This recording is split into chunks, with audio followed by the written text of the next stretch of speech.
Assalamualaikum warahmatullahi wabarakatuh. Perkenalkan, nama saya Nurul Adi Catmiko, calon guru penggerak Angkatan 11 dari SD Negeri Buntuan 01 Kabupaten Cilacap. Pada kesempatan kali ini, saya akan menjabarkan pemahaman dan penerapan budaya positif dengan bimbingan dari Bapak Nofrizal selaku fasilitator dan Ibu Deni Andrianingsih sebagai pengajar praktek. Berikut adalah pemaparan saya dengan rekan di sekolah SD Negeri Buntuan 01.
Assalamualaikum warahmatullahi wabarakatuh.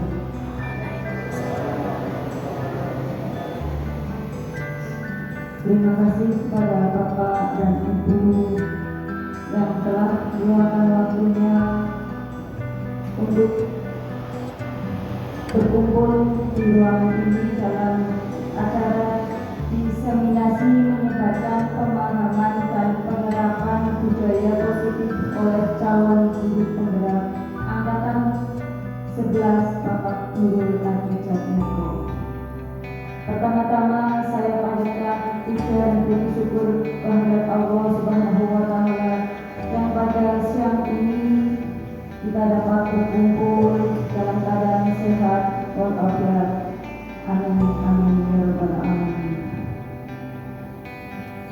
Susunan acara pada siang hari ini, yang pertama adalah pembukaan, yang kedua sambutan dari kepala sekolah, yang ketiga penyampaian materi, yang ketiga sesi tanya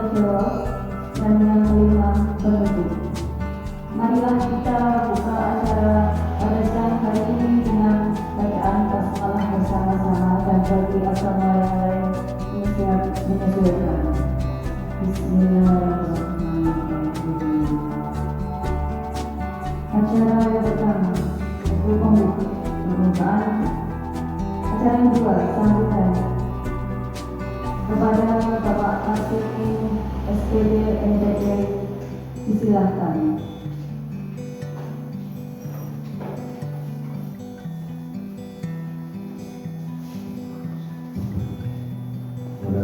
Assalamualaikum warahmatullahi wabarakatuh. Sebelumnya terima kasih kepada kembali semua yang telah Pak Adi ya waktunya telah waktu semoga amal kebaikan bagi kita semua. Yang pada siang hari ini itu membicarakan tentang diskriminasi atau penyebaran pemahaman untuk budaya positif. Jadi harapan kami nantinya budaya positif yang telah diprogramkan atau mungkin direncanakan oleh beliau Pak Adi dapat dilaksanakan dan dapat dilaksanakan oleh semua. Ya, jadi nanti membahasnya ke anak-anak sehingga anak kita bisa tertanam dari sikap budaya positif tadi. Contoh satu saja, budaya positif jika Bapak Ibu mau masuk kelas, anak sudah baris di depan kelas, Bapak Ibu dulu tidak ada di depan, nanti akan salaman. Ya, dari situ banyak sekali faktor yang dapat nilai positifnya. Contohnya mungkin ada yang dan alur atau badannya atau mungkin dari wajahnya juga ada yang ceria, ada juga yang punya masalah. Itu di situ sudah dapat dicaci ya. Apalagi sampai ke badannya mungkin salah terus tangannya salah, berarti kurang fit dan sebagainya. Itu salah satu manfaat untuk bersalaman ketika mau masuk kelas tersebut ya. Yang lain masih banyak untuk menanamkan sikap-sikap itu, contoh sikap budaya positif masyarakat. Yang lain masih banyak. Nah, nanti diharapkan tadi yang sudah dilaksanakan dapat dilaksanakan sehingga kita terutama di budaya satu dapat meningkatkan atau ada peningkatan budaya atau penanaman budaya positif. Yang lain maksudnya saya kira seperti itu dulu dari saya, dan semoga nanti acara ini dapat berjalan lancar dan sekian dari saya. Wassalamualaikum warahmatullahi wabarakatuh. Terima kasih kepada Bapak Presiden SPB MPD yang telah menyampaikan. Acara yang ketiga yaitu penyampaian materi kepada Bapak Nurul Adi Catmiko SPB, silakan.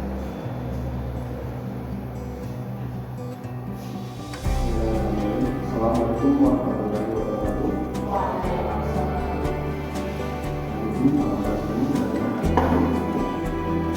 Sekarang ini saya katakan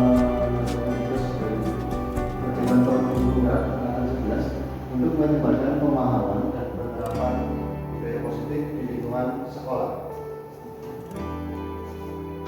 Pada kesempatan kali ini, untuk konsep inti budaya positif itu ada yang pertama adalah perubahan paradigma belajar, disiplin positif, nilai-nilai kebajikan, kebutuhan dasar manusia, motivasi perilaku manusia, posisi kontrol guru, keyakinan kelas, dan segitiga restitusi. Kita bahas yang poin pertama dulu, perubahan paradigma belajar. Pembelajaran dengan paradigma baru itu merupakan pembelajaran yang dirancang berdasarkan prinsip pembelajaran yang berdiferensiasi sehingga murid belajar sesuai dengan kebutuhan berdasarkan tahap perkembangan sesuai teori psikologi modern untuk mengerjakan profil pelajar Pancasila.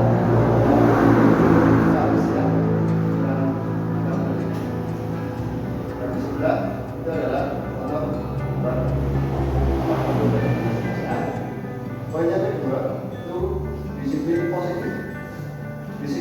berasal dari kata disiplin, yang artinya itu belajar. Disiplin mengacu pada disiplin diri yang memiliki tanggung jawab terhadap apa yang mereka lakukan itu berdasarkan nilai-nilai yang mereka yakini. Disiplin positif juga merupakan salah satu cara penerapan disiplin yang bertujuan untuk kesadaran serta pemberdayaan murid tanpa imbalan pembelajaran, ancaman ataupun hukuman. Nah, kita sebagai pendidik, tujuan kita adalah menciptakan murid dengan disiplin diri sehingga mereka berperilaku mengacu pada nilai-nilai kebajikan universal dan memiliki motivasi intrinsik dalam perubahan perilaku ke arah yang lebih baik.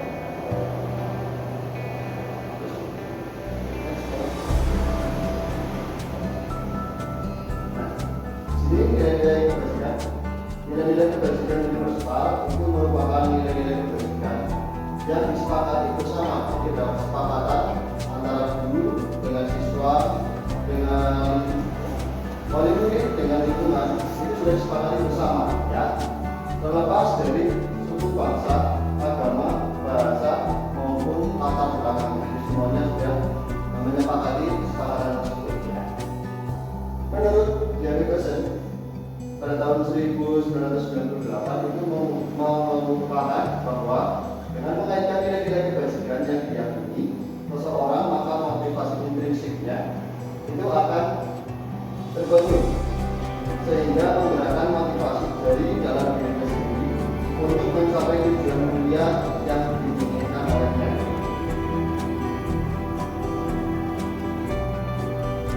Nah, contoh nilai-nilai kebajikan yang pertama itu yang saya ambil itu dari profil pelajar Pancasila, ya. Untuk nilai-nilai kebajikannya itu ada beriman, bertakwa kepada Tuhan Yang Maha Esa, dan berakhlak mulia, mandiri, bernalar kritis, berkegiatan global, bergotong royong, dan kreatif. Nah, untuk memudahkan kita dalam penerapan nilai-nilai kebajikan menurut profil pelajar Pancasila, berikutnya kita akan menyanyikan lagu bersama, ya, tentang profil pelajar Pancasila. Next. Ya, Bapak Ibu sudah mengenal lagu itu belum, ya? Belum. Ya. Ya, kalau ayo kita coba dulu sebentar, ya. Nanti kita nyanyi bareng-bareng, ya, dalam dimensi profil pelajar Pancasila.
Di dalam PIP ini nilai-nilai kebajikannya itu ada toleransi, rasa hormat, integritas, mandiri, menghargai, antusias, empati, pengetahuan, kreativitas, kerjasama, percaya diri, dan komitmen. Itu menurut Ibu Primarius Program. Berikutnya, nah ini kan itu dari 9 pilar karakter Indonesian Heritage Foundation atau IHF, ya. Yang pertama itu nilai-nilai kebajikannya ada cinta Tuhan dan segenap ciptaannya, kemandirian dan tanggung jawab, kejujuran atau amanah, diplomatis, hormat dan santun, dermawan, suka menolong dan gotong royong, percaya diri, kreatif dan bekerja keras, kepemimpinan dan keadilan, baik dan rendah hati, toleransi, kedamaian dan kesatuan.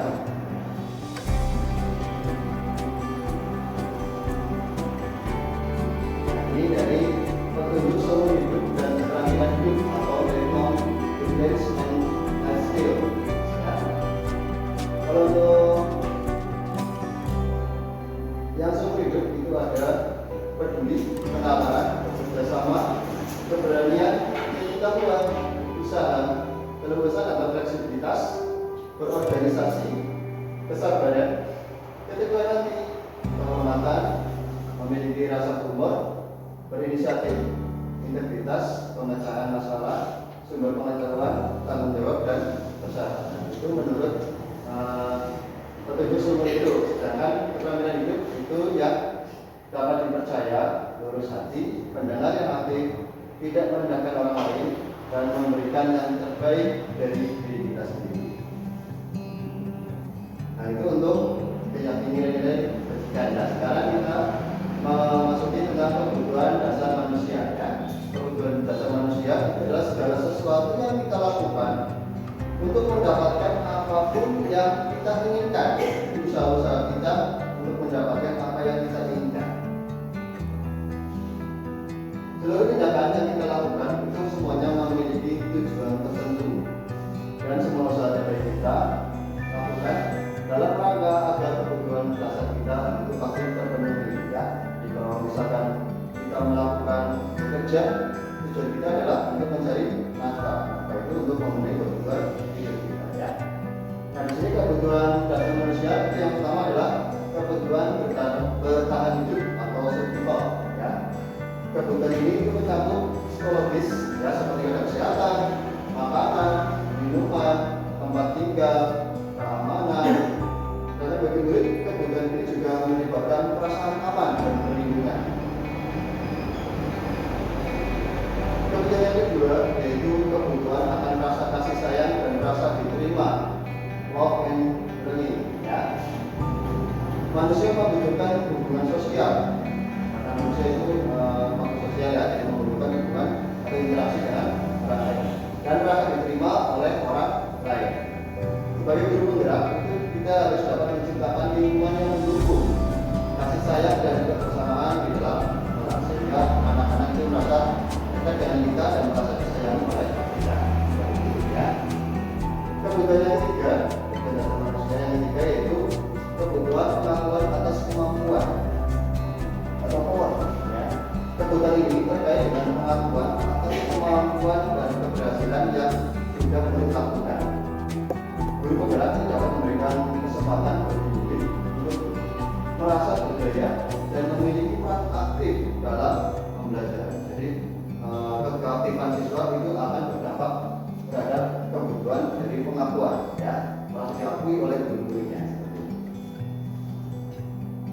Kebutuhan yang keempat itu kebutuhan akan kebebasan atau freedom. Murid membutuhkan kebebasan untuk beraktivitas dan membuat pilihannya hanya sendiri. Ya, kita hanya diri yang tetap dari anaknya mau seperti apa kegiatannya, kita bimbing mereka untuk mencapai tujuan pembelajaran yang sudah akan kita capai. Guru dapat memberikan kesempatan itu bagi murid untuk mengembangkan kemandiriannya dan membuat keputusannya sendiri, untuk melatih kemandirian anak, ya, nah, kebebasan. Berikutnya, kebutuhan yang kelima itu adalah kebutuhan akan kesenangan, fun, ya, senang-senang. Nah, kebutuhan ini terkait dengan rasa kesenangan anak, baik itu bermain ataupun tertawa. Nah, sebagai guru kita dapat menciptakan lingkungan belajar yang menyenangkan dan interaktif untuk meningkatkan motivasi belajar anak. Dengan rasanya senang, itu otomatis anak akan lebih mudah untuk memahami pelajaran. Ya. Sekarang itu kita mempelajari akan motivasi perilaku manusia, kan? Jadi menurut James Boston dalam bukunya Restoring School Discipline, ya. Yang pertama itu motivasinya itu untuk menghindari ketidaknyamanan atau hukuman. Motivasi yang kedua itu untuk mendapatkan imbalan atau pelajaran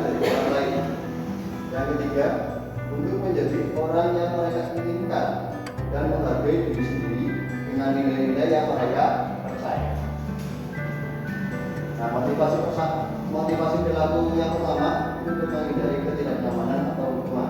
Ini biasanya orang yang motivasi perilakunya untuk menghindari hukuman atau ketidaknyamanan itu akan bertanya dalam hatinya, ya, apa yang terjadi apabila saya melakukan ini? Apa yang terjadi jika saya tidak melakukannya? Nah, itu ada pertanyaan di dalam hati mereka. Sebenarnya mereka sedang menghindari permasalahan yang mungkin muncul dan berpengaruh pada mereka, baik secara fisik, psikologis, maupun tidak terpenuhinya kebutuhan mereka jika mereka tidak melakukan tindakan tersebut. Motivasi yang kedua untuk mendapatkan imbalan atau penghargaan dari orang lain. Orang dengan motivasi ini itu juga akan melakukan pertanyaan dalam hati, apa yang saya dapatkan, ya? Kalau yang tadi itu kan apa yang saya hambatannya, resikonya. Nah, kalau yang untuk imbalan itu apa yang kita dapatkan apabila melakukannya.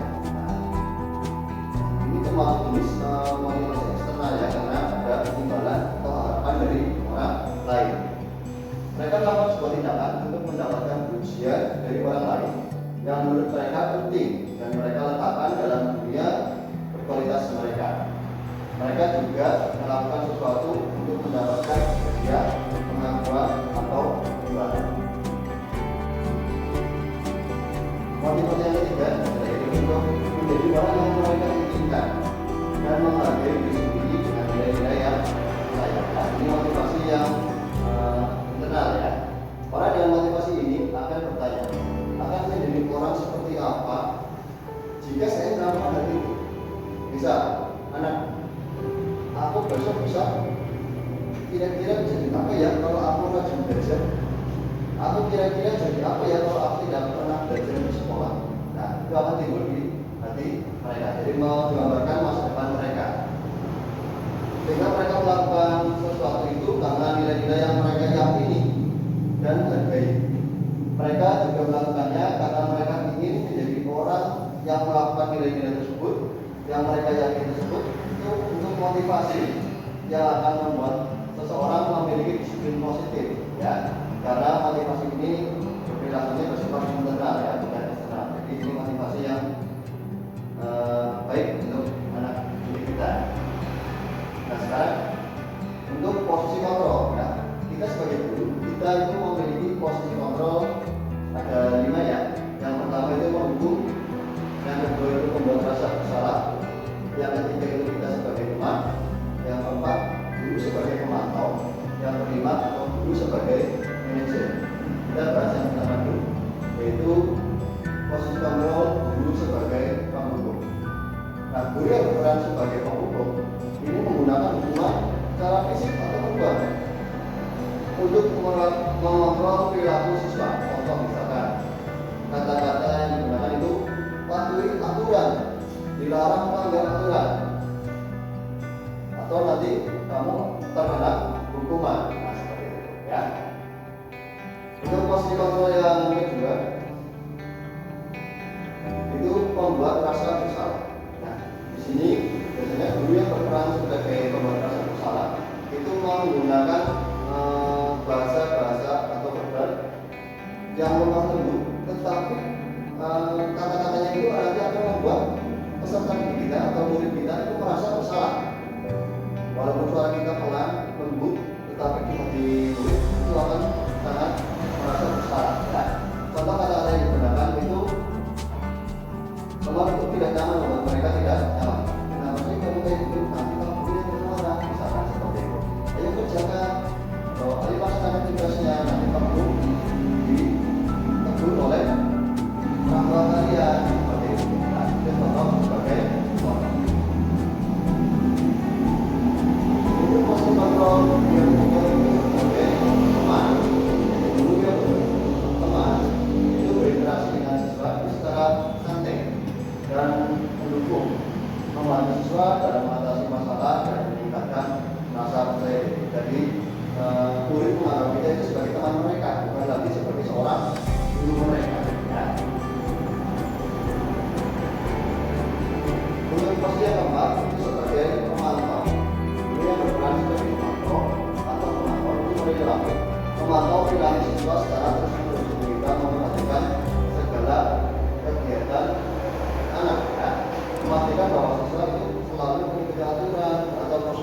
sudah ditetapkan. Jadi kita mantau terus, mengawasi ya, sambil mengingatkan itu sebagai pemantau. Guru yang berperan sebagai maaf itu seharusnya menerima ya sebagai manajer. Nah, guru yang berperan sebagai manajer itu mengatur dan mengkoordinasikan aktivitas di kelas, memastikan bahwa proses pembelajaran berjalan secara lancar dan efisien ya.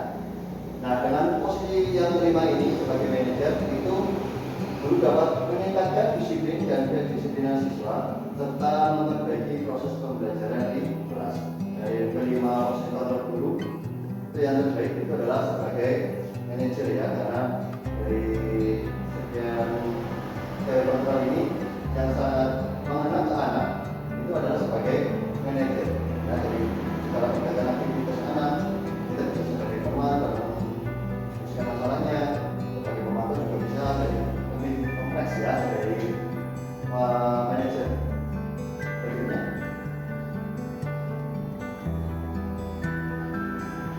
untuk disiplin budaya positif berikutnya yaitu keyakinan kelas ya. Keyakinan kelas atau kesepakatan kelas ini biasanya bersifat abstrak ya, daripada peraturan, jadi lebih rinci dan konkret ya.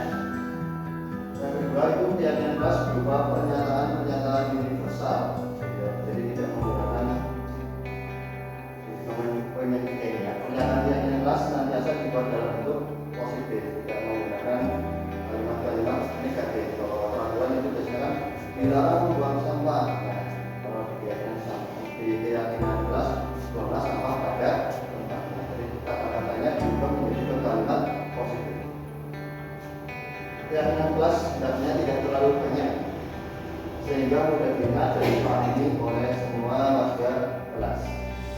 Keyakinan kelas itu dapat diterapkan di lingkungan tersebut ya, jadi di lingkungan kelas ya.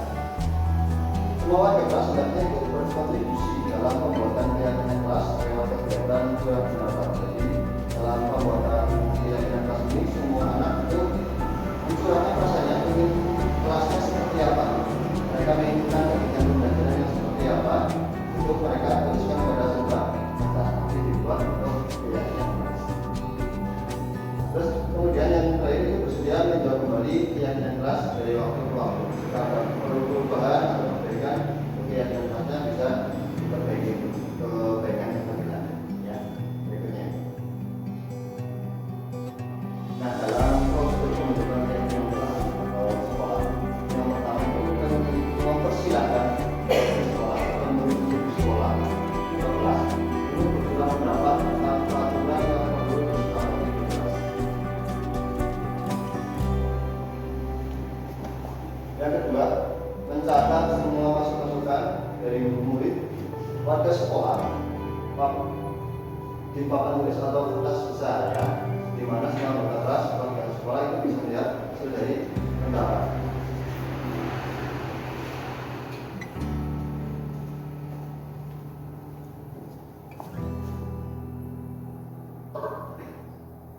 Yang ketiga, susunan keyakinan kelas sesuai prosedur atau pembentukan keyakinan sekolah atau kelas. Jadi ganti kalimat-kalimat dalam bentuk negatif menjadi kalimat positif. Next.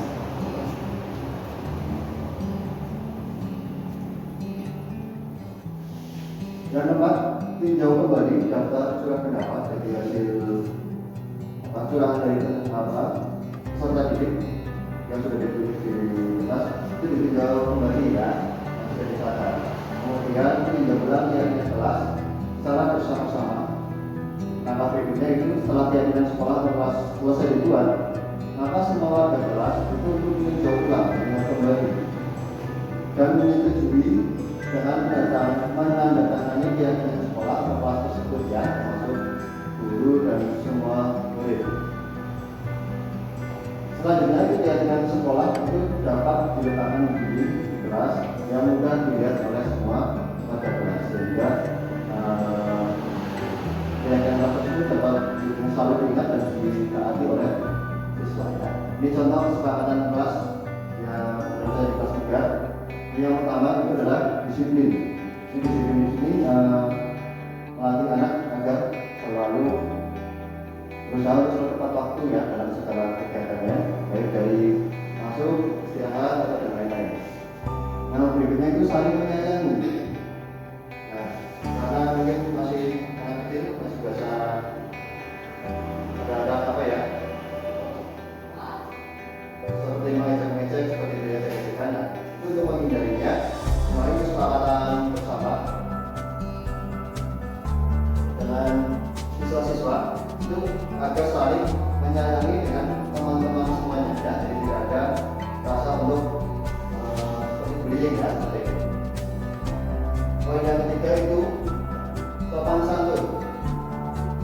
Ini pada anak agar selalu meningkatkan rasa sopan santunnya, karena kita sebagai siswa yang mengenalkan sopan santunnya, sehingga anak juga kemarin ada yang mengingat menulis sopan Pak, seperti itu ditulis di itu.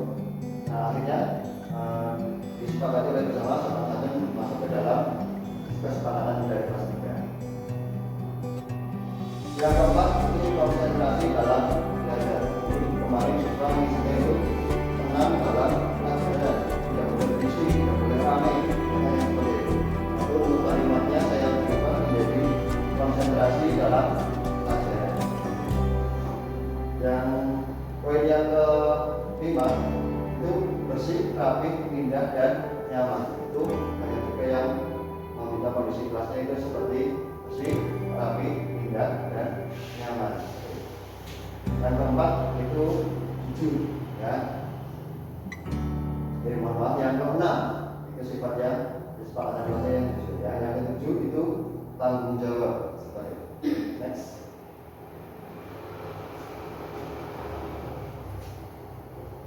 Ya, untuk budaya positif berikutnya itu adalah segitiga restitusi ya. Segitiga restitusi itu adalah solusi kita untuk menyelesaikan setiap masalah ya.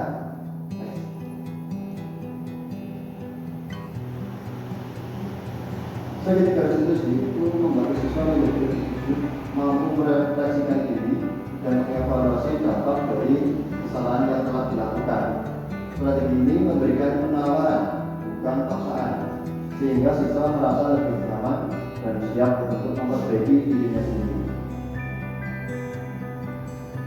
Nah, di sini ada tahapan-tahapan restitusi ya. Yang pertama, menstabilkan identitas. Untuk menstabilkan identitas itu tujuannya mengubah identitas anak dari orang yang gagal menjadi orang yang sukses. Ya. Caranya bagaimana? Menenangkan emosi anak terlebih dahulu ya, dengan mengatakan bahwa manusia pasti semuanya pernah berbuat kesalahan, termasuk orang dewasa. Setelah anak merasa lebih tenang, itu anak dapat diajak untuk mencari solusi dari masalahnya dengan lebih mudah, karena sudah tidak ada perasaan sudah tenang. Lalu tahapan yang kedua itu memvalidasi tindakan yang salah.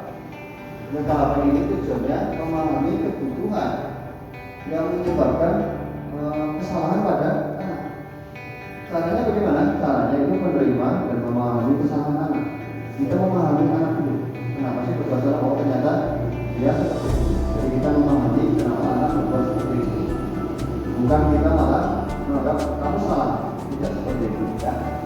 Dan demikian akan merasa anak itu akan merasa dimengerti oleh kita dan siap untuk memperbaiki dirinya dan merasa mungkin mau mengeluarkan penyebabnya atau masalahnya yang mungkin dia pendam selama ini dapat dikeluarkan oleh anak dan sekarang kepada kita.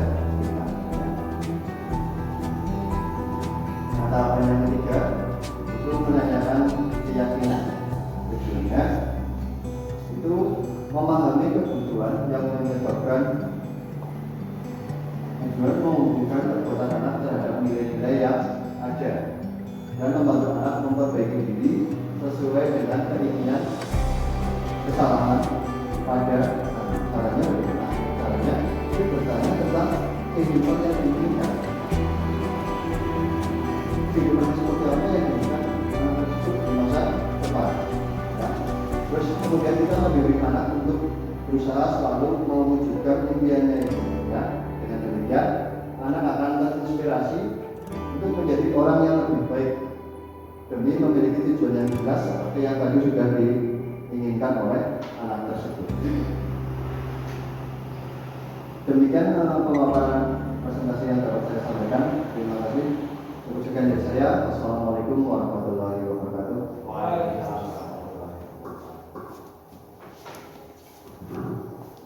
Terima kasih kepada Bapak Nurul Adi Sofiko yang telah menyampaikan paparannya tentang budaya positif.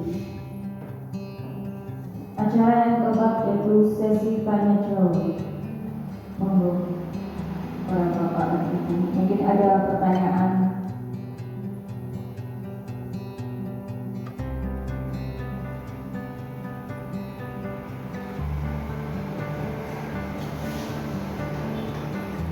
Mungkin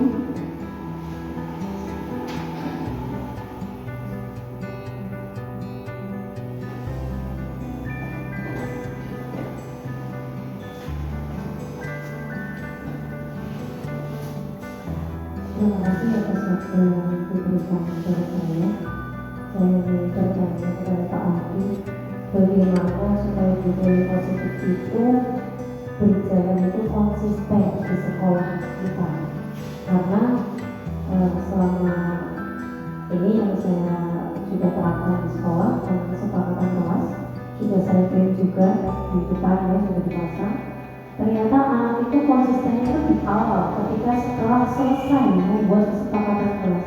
Setelah itu diingatkan, gimana masih saja seperti itu. Mungkin juga karena saya belajar kelas 1 mungkin ya, tapi ada nggak sih cara supaya pelaksanaan budaya positif ini tetap konsisten baik di sekolah maupun di kelas kita masing-masing? Seperti itu saja Pak Adi.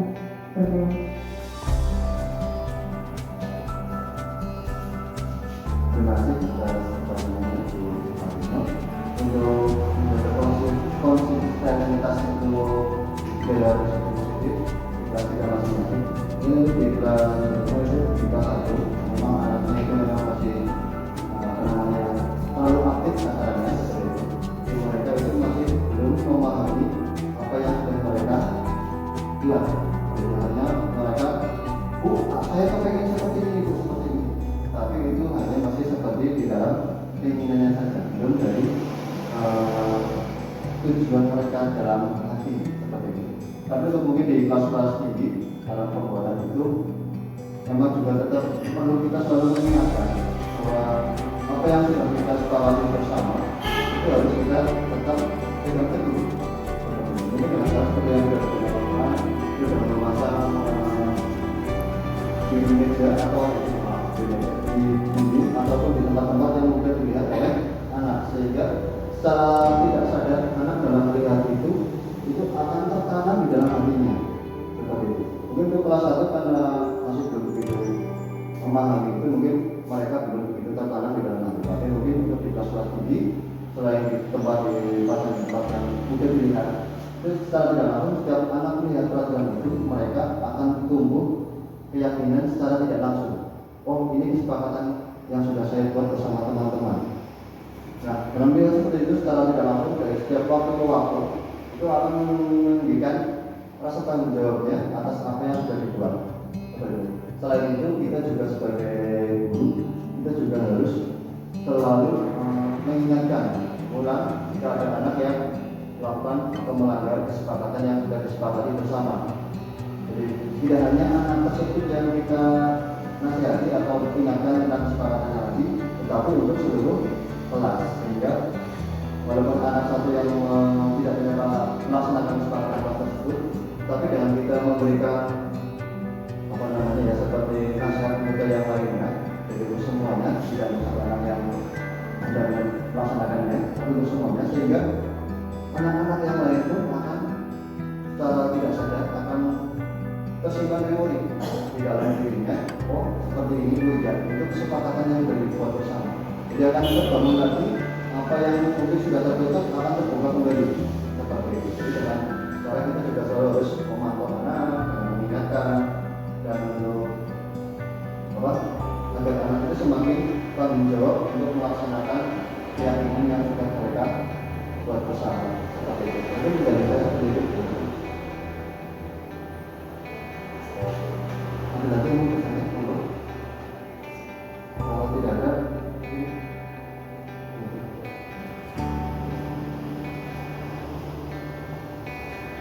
Terima kasih kepada saudara yang telah melakukan sesuatu yang sewaktunya.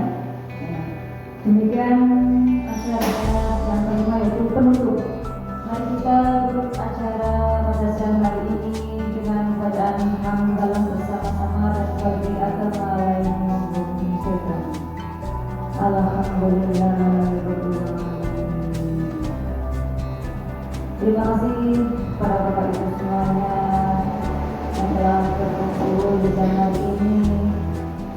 Apabila ada kesalahan dari saya mohon maaf yang sebesar-besarnya. Akhirul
Assalamualaikum warahmatullahi wabarakatuh.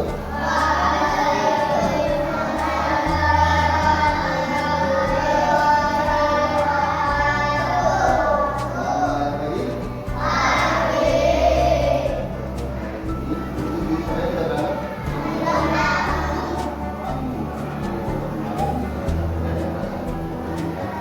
Semoga Anda ya.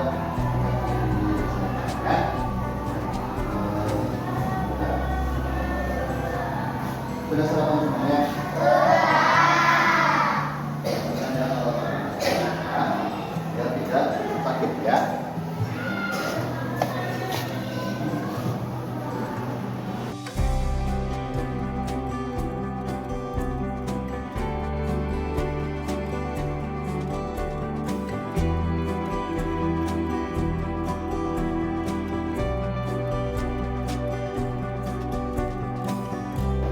Bisa, Pak Guru kan bisa juga berkomentar ya.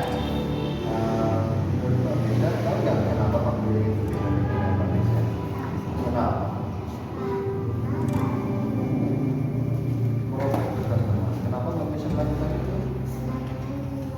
Karena temannya menyontek. Nah, menurut Pak Mesa, kira-kira menyontek hal itu bisa atau tidak?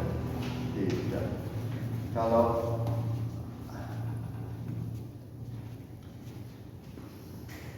lagi Ngarepainan aja nih. tidak, Pak Guru ingin berbicara dengan saudara ya. Ini kemarin Pak Guru ketika sudah melakukan sesuatu hal yang menurut Pak Guru kira-kira apa yang dilakukan sudah kemarin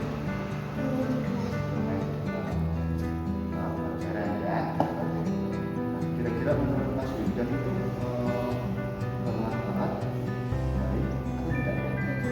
Kenapa? Karena melanggar kesepakatan itu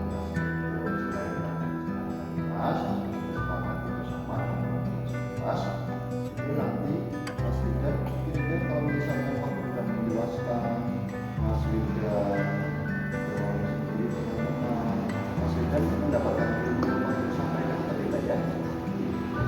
Itu menurut Mas Wildan baik atau enggak? Nanti kalau misalnya Mas Wildan menjelaskan Mas Wildan sendiri dan nanti Mas Wildan sendiri yang akan mengikuti ya, karena nanti tidak akan mendapatkan ilmu yang Pak Wildan sampaikan ya. Nah, terus menurut Mas Wildan sebaiknya apa yang dilakukan untuk memperbaiki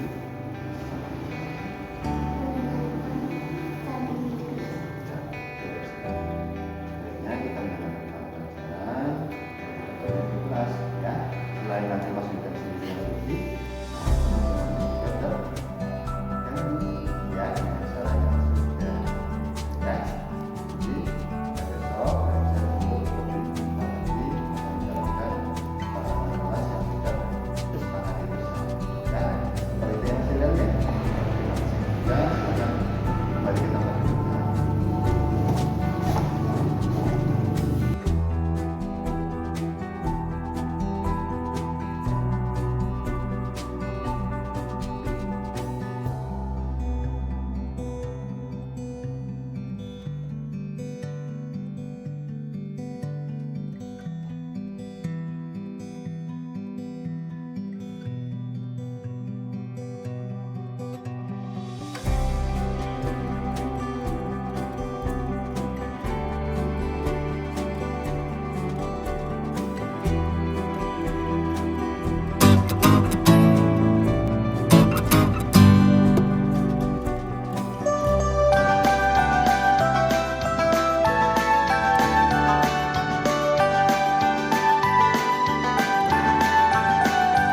Belajar Pancasila, beriman dan bertakwa pada Tuhan yang Esa dan berakhlak mulia, berkebinekaan global, gotong royong mandiri, kreatif dan bernalar kritis. Belajar Pancasila, beriman dan bertakwa pada Tuhan yang Esa dan berakhlak mulia, berkebinekaan global, gotong royong mandiri, kreatif dan bernalar kritis.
Demikian pemaparan yang dapat saya sampaikan.